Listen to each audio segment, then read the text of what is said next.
আজকে এই সুন্দর ফুলদানিটা আমি কিভাবে তৈরি করেছি সেটাই আপনাদের সাথে শেয়ার করব এবং কাচের উপর কিভাবে অ্যাক্রিলিক কালার ব্যবহার করলে পানিতে ধুলেও আপনার রংটা উঠবে না সেই বিষয়টা নিয়ে আপনাদের সাথে কিছু টিপস শেয়ার করব। তো আমার ফুল ভিডিওটা শেষ পর্যন্ত দেখতে থাকবেন। আশা করছি টিপসটা আপনাদের জন্য অনেক হেল্পফুল হবে। তো প্রথমে আমি কাজটা করার জন্য একটা পুরাতন কাচের পাত্র নিয়ে নিয়েছি। যেহেতু কাজটা হচ্ছে কালচে ধরনের তাই আমি এর উপর গোল্ডেন লাইনার দিয়ে আমি আমার পছন্দ মতো ডিজাইনটা এঁকে নিয়েছি এবং এর ফাঁকে আমি অ্যাক্রিলিক কালারগুলো বসাবো। তো এক্ষেত্রে আমাদেরকে একটু সতর্কতা অবলম্বন করতে হবে যেন আমাদের অ্যাক্রিলিক কালারগুলো ডিজাইনের উপর না লেগে যায়, কারণ যদি ডিজাইনের উপর লেগে যায় তখন আমাকে আবার লাইনার ব্যবহার করা লাগতে পারে, সেক্ষেত্রে লাইনারের যে স্মুথনেস এটা কমে যাবে। তো এজন্য আমরা একটু সতর্কতার সাথে কাজ করব। তবে যদি তারপরেও বাই চান্স লেগে যায় তখন আপনাদেরকে আমি একটা টিপস দিতে পারি, সেটা হচ্ছে আপনারা যে গোল্ডেন অ্যাক্রিলিক কালার আছে সেটা দিয়ে যে অংশে একটু লেগে গিয়েছে ওই অংশটা অ্যাডজাস্ট করে নেবেন।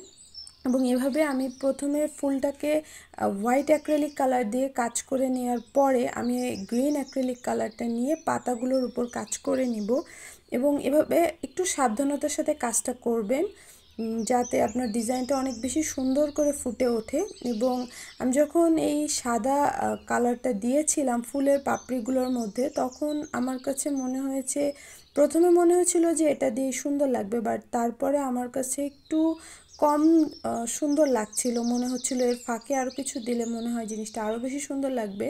তো এই জন্য আমি পরবর্তীতে রেড অ্যাক্রিলিক কালার নিয়ে এর মধ্যে ছোট ছোট কিছু লাইনার তৈরি করার চেষ্টা করেছি এবং আমার মনে হয়েছে যে পাপড়ির দুই পাশে যদি আমি এই রেড কালারটা দিয়ে ছোট ছোট কিছু লাইন দিতে পারি তাহলে আমার ফুলটা আরও বেশি সুন্দর হবে।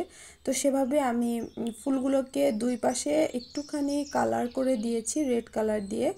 এবং এরপরে হচ্ছে আমার বেস্ট পার্টটা আসবে, সেটা হচ্ছে আমাদের যেহেতু অ্যাক্রিলিক কালারের কাজ পানি দিয়ে ধুলে উঠে যেতে পারে সম্ভাবনা আছে, সেজন্য আমি একটা পানি কালারের নেল পালিশ নিয়ে নিয়েছি এবং এটাকে আমি ওই পাপড়িগুলোর উপর বা যে কোনো কাজের উপর ইউজ করে নিব যাতে আমার কাজটা, আপনারা জানেন যে নেল পালিশ দিলে কখনোই নেল পালিশের উপর পানি লাগে না।